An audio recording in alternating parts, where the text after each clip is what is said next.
Welcome to the Endurance Drive podcast. I'm Katie. And I'm Elena. And today we have another really special guest episode. So we're so pumped to bring it to you today. Yeah, it's going to be a fun episode of our interview because we had so much fun talking to Gina last time. But before we get into the guest interview, we will do our quick coaching and training insights as always. So I'll jump in first. My coach insight for the week is just having a lot of fun with cross training. I've been doing that a lot more this winter with skiing, and running in the winter is not always the most fun thing. And also it's warmed up a little bit more recently, so I've been on the bike a bit more. And I just think it's such a great way to keep your brain feeling fresh and also be able to add in a little bit more volume if you're doing like longer days on skis or whatnot. And I've just seen a huge effect from it. So I would just encourage you, if you're ever feeling a little bit mentally drained with the training you're facing, just go ahead and mix in some other sports or just try something new even. Get out on cross-country skis or just have a longer day and just remind yourself what it feels like to just do something for fun. I love that insight. And I think it's important that we have a lot of triathletes listening and everyone's like, oh, I'm a triathlete. I already do swim, bike, run, and I strength train. But there is cross training that can come into that, even for that bit of a mental break. So think about, your cross-country skiing, your downhill skiing. It's getting warmer, you're paddling, whatever it is, just all that really good cross-training movement. I love it. I guess I'll jump into my insight. So I've been traveling a lot recently, and I wanted to talk a little bit about just the effects of travel on the athlete body. I think I have sometimes underestimated how much it can really tire you out to be lugging bags to the airport and sitting in a middle seat in the plane, like crunched there for 7 hours. It's really easy to get dehydrated. It's easy to not be on a regular food schedule. And all those things do really have a huge effect on your body. So think about just trying to build in some extra time for things like a really long warm-up, more mobility work, and more recovery. And often, taking the pace down a little bit, it's not going to work out very well to sit on a plane for 7 hours and then jump right into a hard speed workout without some serious warm-up, cool down, everything in between. So just give yourself a little bit of grace in that. And I think it's important to just temper expectations when there's a lot of travel going on. I definitely agree with that. Thanks for calling that out. I felt that today. After my flight from Seattle yesterday, I was like, oh man, it was a short flight, but I still feel dead. So totally. Definitely affects. Cool. Well, let's jump right into our interview. I'm so excited for this one. It's pretty special for me because we're going to be interviewing Susan Savage, who is also my high school cross-country coach and chemistry teacher, and also just like a huge influence in my life. I feel like I've referenced her because there's been a few times where I was talking about different life lessons that I've gathered from sport. And I feel like Coach Savage was just a tremendous person who was able to translate those athletic lessons into life lessons and did that constantly through the high school experience for me. So that was awesome. So I'm going to introduce my cross-country coach, Coach Savage. Welcome to the podcast. We're so happy to have you. Thank you. Thank you so much, Elena, Katie. I'm honored to be a special guest. Thank you so much.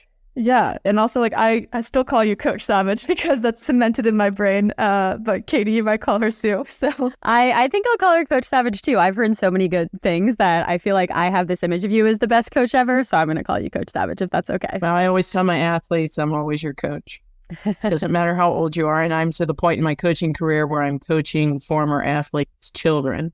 Wow. So they still call me Coach Savage. That's so great. Well, I think in that vein, I'm just meeting you today, which is so exciting for me. And I'm so glad that Elena brought you on. And she might have a little bit more background about your story than I do. But I think all of our listeners would just love to hear, what got you here today? What was your journey through sport kind of like in life, through career? We know you'll have a lot to share with us there. So I am a Title IX baby. It was passed in 1972. I was 12 years old. When I was 5 years old, the little community that I lived in outside of Pittsburgh had a field day, and they had a race, and I won the race, and I won this trophy, and I still have it.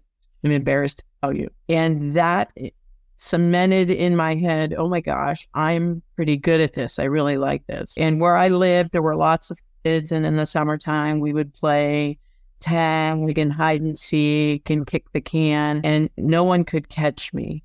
And I had so much joy from no one being able to catch me, not even the boys, which wasn't a good thing in that era. The only sports that were available at that time was slow pitch softball in the summertime, which I played. And eventually I ended up coaching that as a summer job when I was in college. And I went to a small Catholic grade school, and they started girls basketball when I was in 7th grade. And the coach they hired started coaching us 6-on-6, where you were offensive player and defensive player.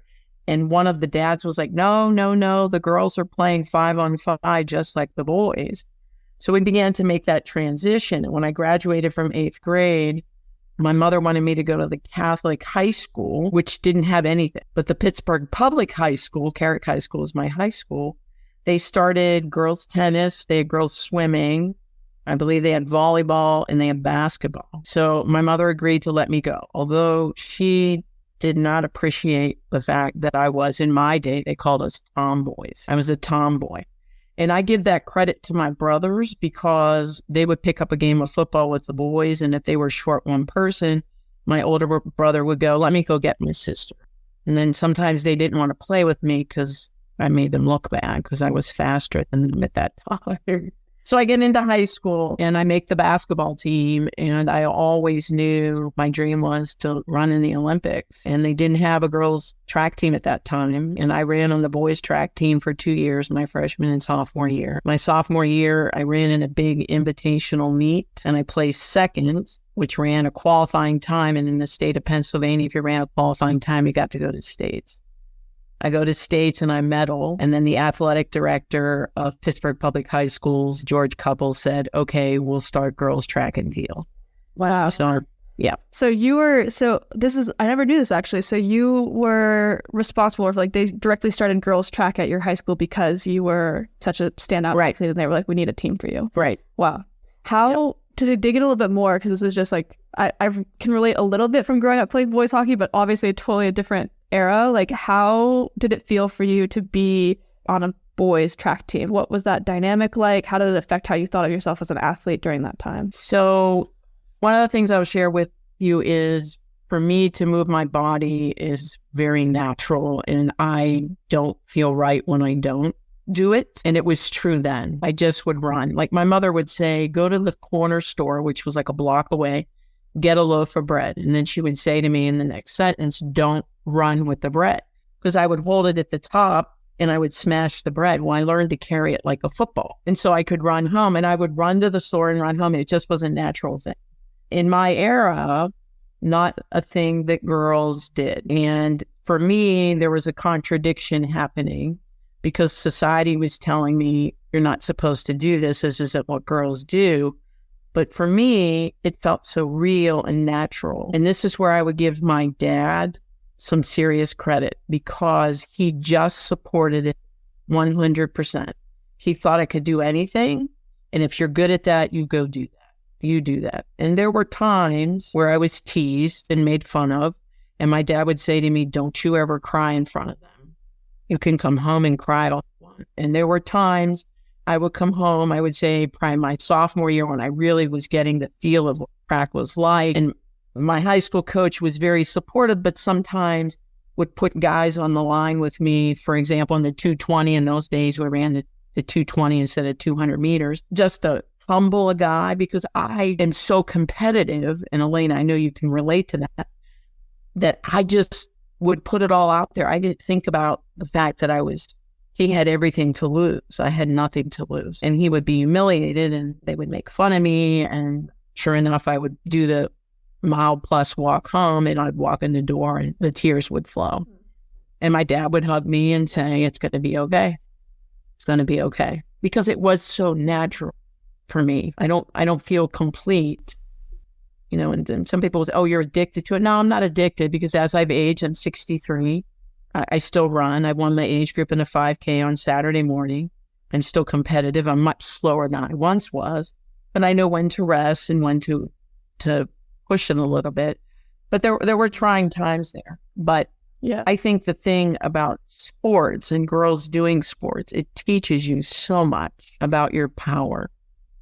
It's so empowering to know what your body can do physically. Yeah, man, there's a few things there that I really want to dig into more. Both how you've approached finding the right balance of rest and as you've grown as an athlete, but I can come back to that one later. I mean, we can hit more on this empowerment aspect of it right now. Could you maybe elaborate on how you felt that empowerment and how that trajectory of getting that now girls track team from your success and then taking that forward to college, like what did that lead you to do later in life as a result of feeling like now you're getting some legitimacy behind being a female athlete? Well, there's the validation that you're good and that you can be successful. And through my journey, there's been some humbling along the way, setting the goal at 12, you're going to run in the Olympics. And then, going on to college, you run like, wow, I'm good, but I'm not quite that good. And then embracing who you are and what you can do, which is where my coaching philosophy has evolved,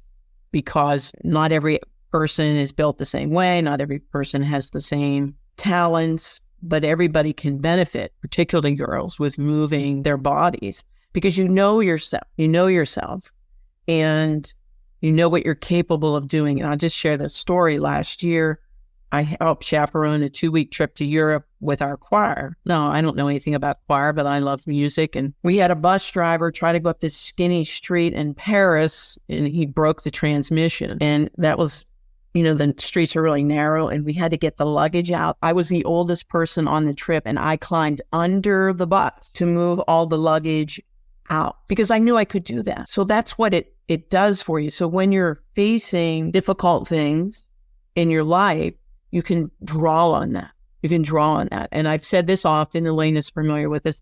You get comfortable with being uncomfortable, and life throws you lots of stuff where you are uncomfortable. I think it's amazing that you're able to do that in an era where maybe a lot of women were not as comfortable being uncomfortable because society was telling them like that's not really something that you should do. There are different things that girls and boys should be doing. I'm curious about whether, this team was started, you probably were a really big role model for other women to decide, oh, I see someone doing this, I actually can run track or participate. Was there kind of that cascade effect? Did you see a lot of people getting into it after you were the reason that this team got started? Yeah, I did a lot of recruiting of friends. I played basketball also, and a lot of the basketball players, I would convince them to come out. And I think that happens still now in the programs that I coach, that kids recruit friends and they get hooked on it. And for me, when I'm coaching, I'm trying to bring as much joy to it as I possibly can, but still keeping my high expectations of athletes getting through workouts and stuff. So I think that that's an accurate description. My dad always referred to me as a pioneer, that I was cutting down the trees so others could follow. And I would say the two of you have followed that path. I love how you just described your coaching philosophy with like bringing joy while also balancing having high expectations. As one of your athletes, I certainly have felt that. I think one story that stands out to me that I don't know if I shared on this podcast yet, but I remember it so clearly because I was walking during a cool down, which Coach Savage knows, we don't walk during cool downs. You stay moving. And I was a leader on the team. I think I was a captain at the time. And at that day, I was just, walking with my friends. We just wanted to have a quick little brief session. And Coach Savage had eyes in the back of her head. And she knew that I had decided to walk. And she turned around and she yelled at me. And I knew it in the moment. It was actually empowering because it reminded me of my role as a leader. And I have thought about that a lot. And I was really appreciative of it.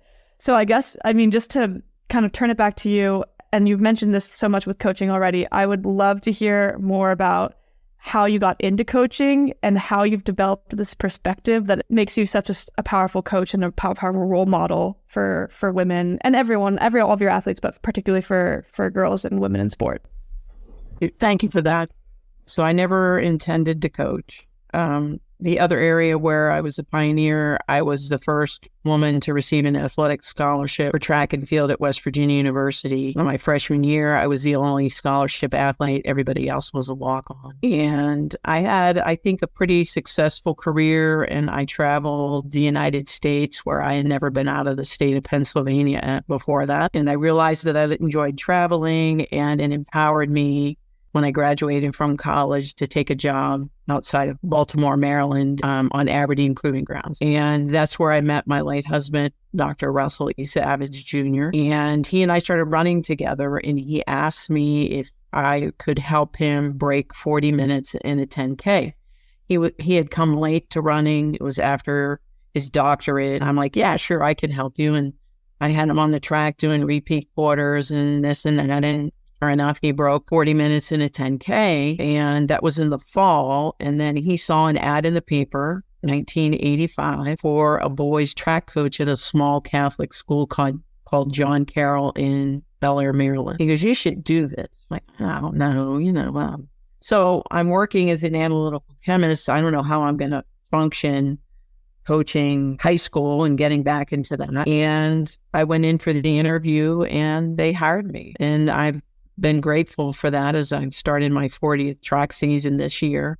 And I'm working with boys first. And I once had someone tell me, you can never coach boys. Well, because I grew up with brothers, I kind of know what boys are like, and they smell, and they're proud of the fact that they smell, but they're good people too. So that was an amazing experience. I coached there for 3 years, and I was the only coach. I coached everything. And when I was in college, I did the pentathlon. So I've done every event on the track except for the 3,200 and the discus and pole vault. So I faked it really well. And then my husband and I got married. We moved to Ohio, and that was a high priority for me. I knew that I wanted to continue to coach, and that's how I got into teaching.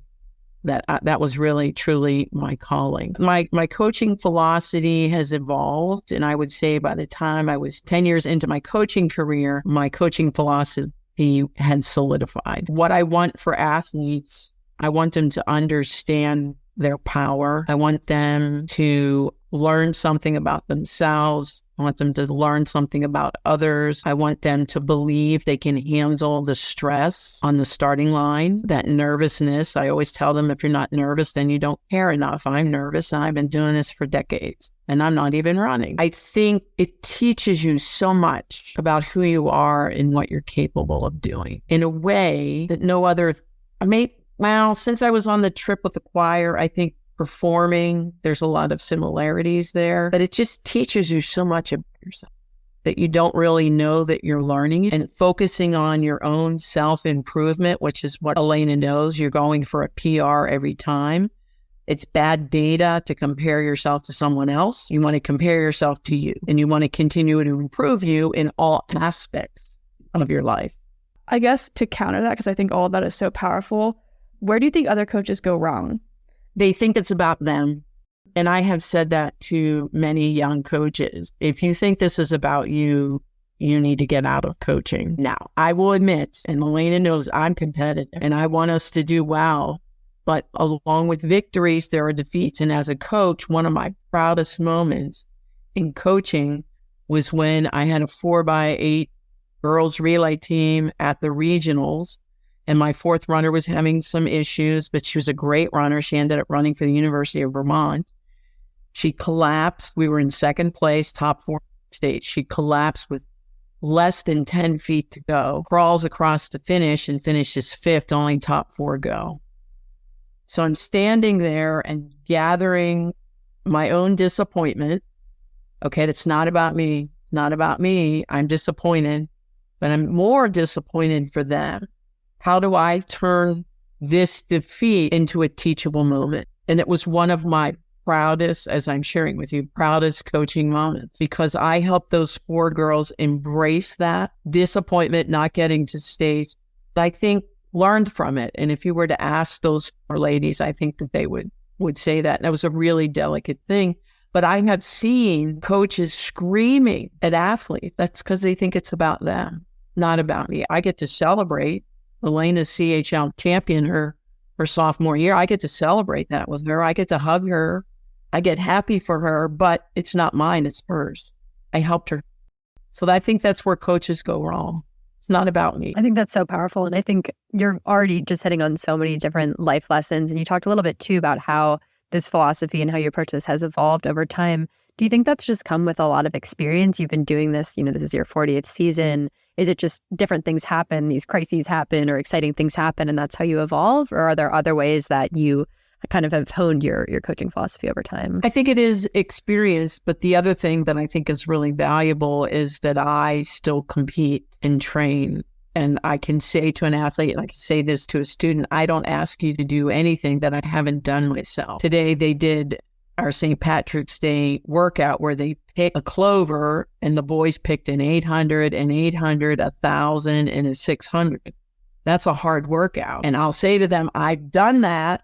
I wish I could still do that, but my body won't let me do that. And I think that gives you power as a coach to be able to say, I've done this. I know what this feels like. And the fact that I still get on a starting line, or I'm I'm in the water in a triathlon and I'm so scared that I remember what it feels like to be scared. And I have shared that with athletes, that moment. And I think that makes me more legitimate with them. Oh, coach was vulnerable. Coach was scared. Coach thought about quitting, but I didn't. Man, that is super powerful. And I can attest that Coach Savage was out running all of our workouts with us all throughout when I was in high school. And in fact, we did see her one time take a trip on a log or something in the road and come back all bloody and finish the workout. So yeah, I broke my elbow. Yeah, you're right. You broke your elbow. And you still ran on it.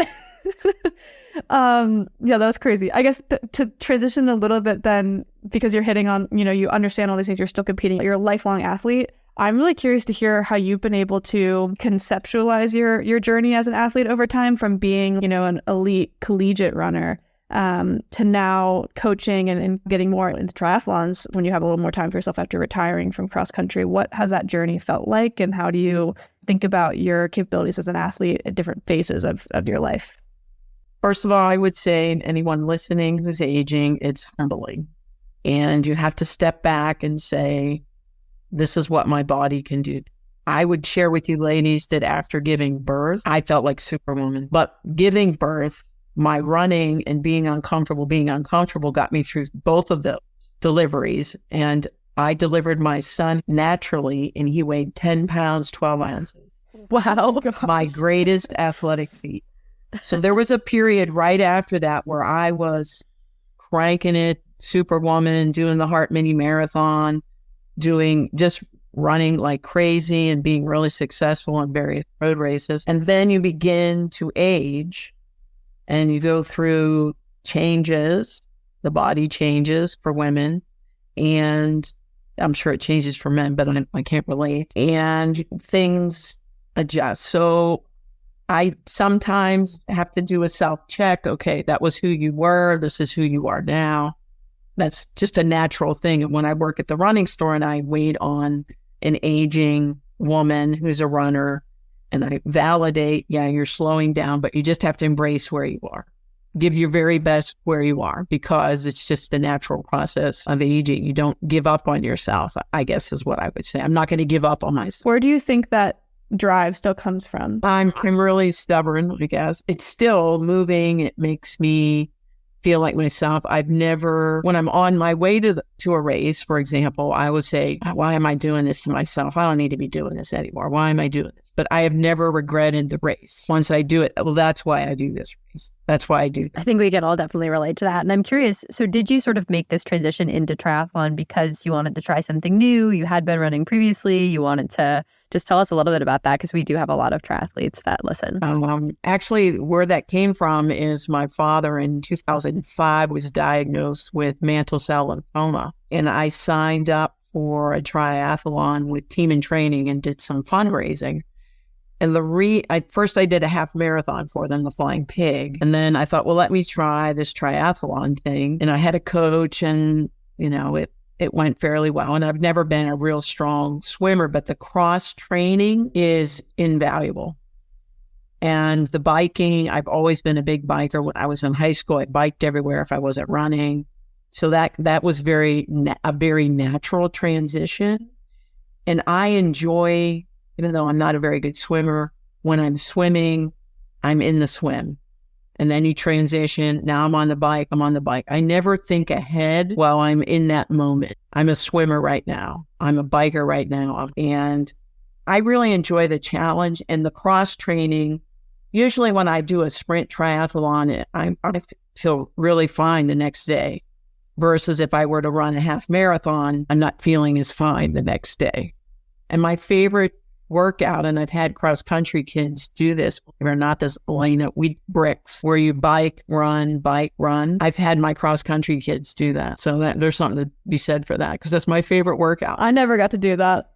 I know, because I was still figuring. I know you would have loved it. You would have loved it. That would have been great too. This brings us back to something you mentioned a little bit earlier, but how do you think about, recovery now? You said that you have sort of changed your perspective on when you need more recovery, when you need a little bit less, and that's evolved over time. So walk us through sort of your training and recovery routine? You really have to listen to your body. And I preach that as a coach, but I don't sometimes practice what I preach, but my body lets. So I ran a 5K Saturday morning with a bunch of my athletes, and I was feeling really good. And then yesterday when I got up, I was like, I can't run today. I'm not going to run. So I bundled up and went for a bike ride on my trail bike. And then today I went to track practice with the kids, and I try to at least do the warm up and the cool down with them if I can't actually do the intervals. And as soon as I started the warm up lap with them, I'm like, this is all I'm doing. I did the warm up lap and a couple striders and the cool down lap, and that's all I did today. So my body tells me. And where I would run 5-6 days a week, now it's 3 or 4, although last week I got in 5 days. You just really have to pay attention to your body. And, you end up with aches and pains you never had before as an athlete. Things come up because your body's changing and, you begin to lose bone density. That's another thing that's really important is weightlifting. I weightlift 2 days a week, 3 days a week, all the time. That's one thing I rarely take off from because that's really important. But you got to listen to your body. So if you head out for a run and you're really feeling flat, it's your body saying, let's recharge, let's refuel. Or is there fuel in the muscles? Do you have to refuel the glycogen? You probably do. I'm really curious too, because of that lesson of listening to your body. I find as, a coach is something that's kind of hard to teach athletes early on. It's people are kind of getting into it and they're really excited about a goal and they want to hammer really hard. And it takes a lot of experience and wisdom to get to the point where you're at, where you're listening to your body. How do you approach helping high school athletes? So unfortunately, high school athletes are not comfortable with being uncomfortable. So the first couple of weeks of track practice, they have natural soreness that they immediately think they have an injury. So there's that delicate line where I have a conversation with them. I said, well, my calves are sore too. And then they'll look at me like, oh, okay, because especially if they're brand new to it. Now, some of my veteran boys who, are cranking out miles, they're perfectly fine. Oh, I'm a little sore from this workout. They know what's going on. But some of the freshmen come in, they naturally have the gauge to protect their bodies because they're not comfortable with being uncomfortable. So if you have somebody brand new, you have to assess all the time, especially when we're doing at practice, we're doing striders and I'm with them. I'll say, okay, how's everybody feeling? Tell me what's going on. Let's assess. Where are we? I think that you need to make sure that you're communicating with the people you're coaching, because what happens is overuse. There are some serious injuries, particularly with women. Stress fractures are an epidemic with women. And on that, I'd actually love to hear a little bit more about how you think about coaching women versus men. So girls on your team versus boys on your team. Are you logistically practicing together? Do you have completely separate strategies for them? How do you think about that? And especially with avoiding things like stress fractures and keeping everybody healthy. So I've always coached them together.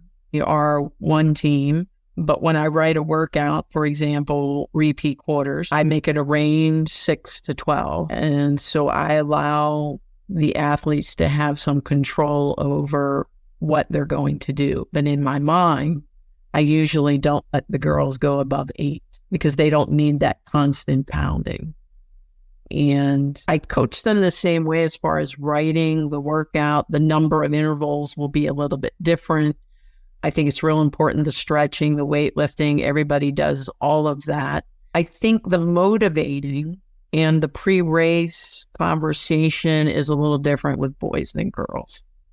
The girls, I'm more coddling, not the coddling per se, but they're more sensitive, where the guys put on the macho face, rah-rah. I think they're a little bit different. But people have asked me that numerous times. Do you coach them differently? Who do you like coaching better? That'd be like trying to pick one of my children over the other. Some of my most loyal athletes, like Elena, there are a lot of boys in that mix. And I think it's real important for them to have a woman in charge. I think that teaches them some valuable lessons moving forward and the respect that they give me. We have a brand new athlete. He did something inappropriate the other day. And so I had a conversation with him and said, you're in a co-ed situation and this is not acceptable. You can't act like this here. He's like, I'm really sorry, coach. I'm really sorry. And somebody like Elena's only people that pushed her at practice were the boys, but they embraced that. It wasn't like in my era. They embraced it. They loved Elena, right? Well, I think you had a hand at allowing that environment to play out. So I mean, maybe I did reference this on the podcast before, but the first time that I had ever felt like I was being held up as a standard for boys to match up to, because I usually had the vice versa in hockey. I was always told that I couldn't keep up with the boys, but you had said at a workout for the freshman boys to try to keep up with me. And I was like, whoa, like I've never had that experience before. And that was really empowering, at least for me. And I think you also kind of set that standard, which was nice. I don't think that would be the default. And so I guess push on how we can help this environment for other girls and women, how do you think that we can foster that? Like, what are the things that you think still need to be done to create a better environment for girls in sport that other coaches can model on? I really think that we have to teach respect. If you're on a team, you respect. You don't have to like everybody on your team, but you respect and you care about everyone on your team. And Elena, you know that we always cheered on each other. Boys cheered on girls cheered on boys. We became one team. We're at a pasta party. Everybody's hanging out with everybody, playing in the pool, those kinds of things.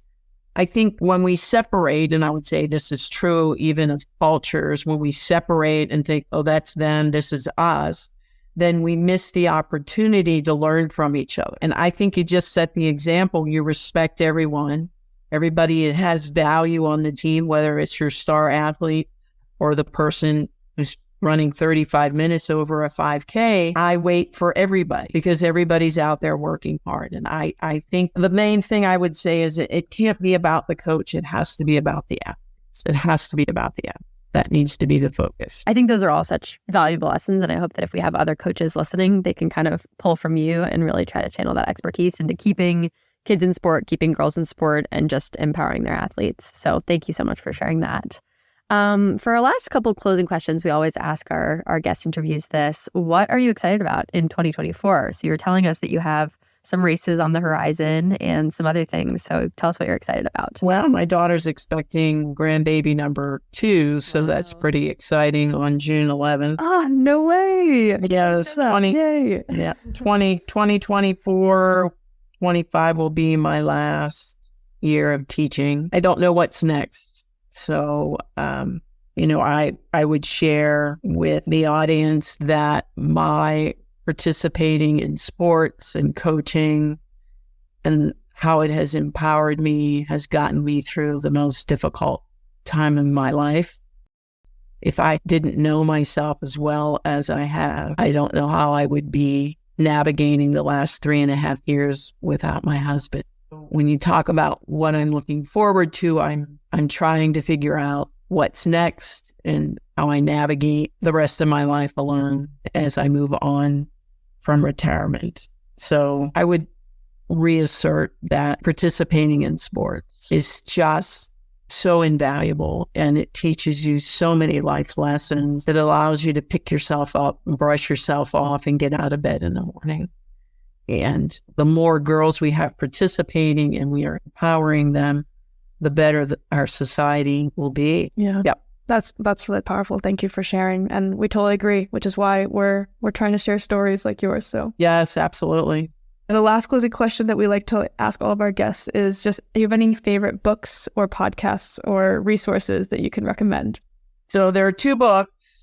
One is called Lessons in Chemistry by Bonnie Garmis. And immediately you hear that and you think it's all about chemistry, but it's about a woman who was a chemist in the 1950s. And she finds her power by becoming a rower. It's pretty awesome. And then a second book that I would recommend, particularly for the women listening that are going through menopause, it's called The Change by Kristen Miller. And it's about 3 women who have gone through menopause and they have special power.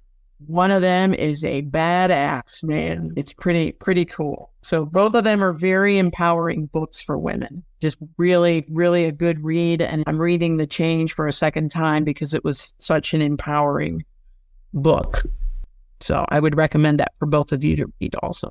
Awesome. Well, thank you so much for those, Rex. We're going to put the links to those in the show notes. And on the subject of empowering, I think you have empowered us in this conversation. You clearly have empowered Elena's entire coaching philosophy and athletic journey. And I feel like I'm getting to experience that too.